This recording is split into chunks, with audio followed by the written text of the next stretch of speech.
Hello everyone. आज हम आपको कार्बोक्सिलिक एसिड में एक इंपॉर्टेंट कॉन्सेप्ट बताने वाले हैं। बेंजोइक एसिड के दो पैरा आइसोमर्स हैं।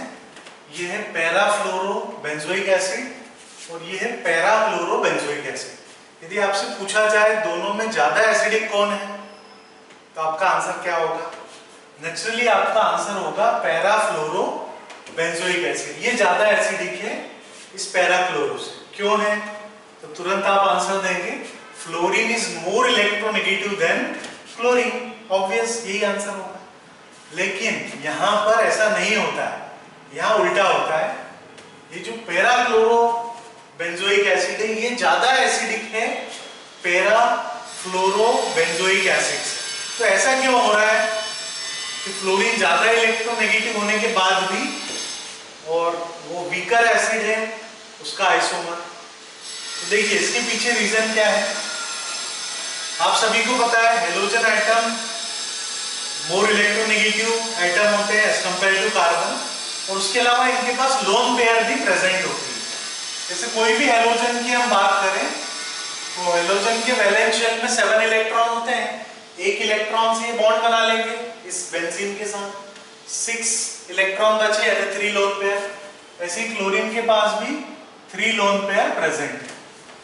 तो अब हेलोजन के पास वो मोर इलेक्ट्रोनेगेटिव एलिमेंट तो है ही, यानी माइनस आई इफेक्ट तो शो करते ही, ये सबको पता है।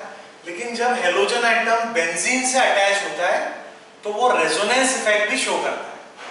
मतलब हेलोजन है यानी मोर इलेक्ट्रोनेगेटिव एलिमेंट है, माइनस आई इफेक्ट शो करता है। लेकिन जब भी कॉन्जुगेटेड सिस्टम से जुड़ेगा, बेंजीन कंप्लीटली कॉन्जुगेटेड सिस्टम, जब वो बेंजीन से जुड़ेगा तो रेजोनेंस इफेक्ट भी शो करेगा और ये पॉजिटिव रेजोनेंस होगा। पॉजिटिव रेजोनेंस मतलब जो भी हेलोजन है वो बेंजीन को अपनी लोन पर डोनेट करेगा और उसकी इलेक्ट्रॉन डेंसिटी बढ़ाएगा। अब हमें ये समझना है कि जब दोनों इफेक्ट है, रेजोनेंस भी और इंडक्टिव भी है, तो डोमिनेटिंग कौन सा है? तो देखिए पैरा फ्लोरो बेंजोइक एसिड में रेजोनेंस इफेक्ट डोमिनेटिंग है एज कंपेयर टू इंडक्टिव।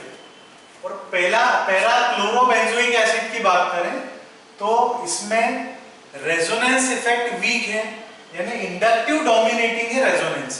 अब ऐसा कैसे हो गया? भाई फ्लोरीन तो मोर इलेक्ट्रोनेगेटिव है क्लोरीन से, तो ये उल्टा कैसे हो रहा है? तो उसके पीछे का रीजन देखिए। कार्बन का एटॉमिक नंबर 6 है, कॉन्फ़िगरेशन होता है 2s2 2p2।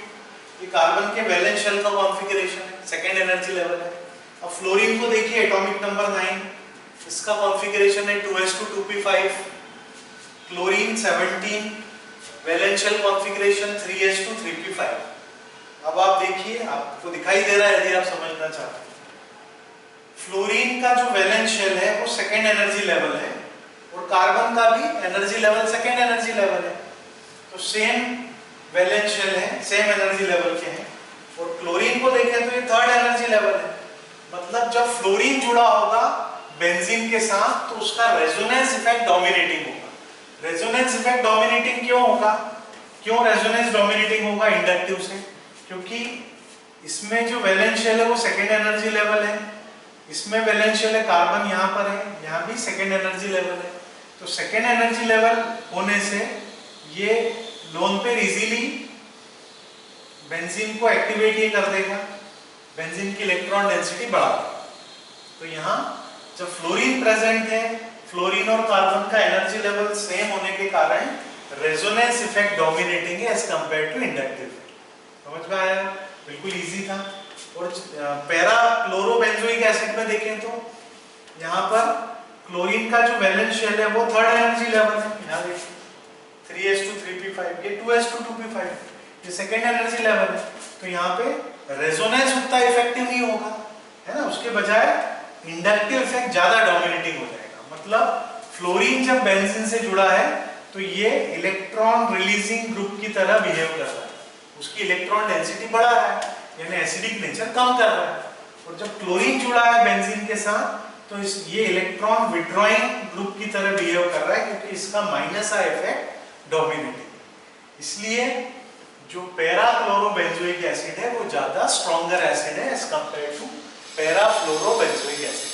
समझ में में आया सभी को? बिल्कुल इजी कॉन्सेप्ट है, इजीली आपको याद है। So take care, love you all.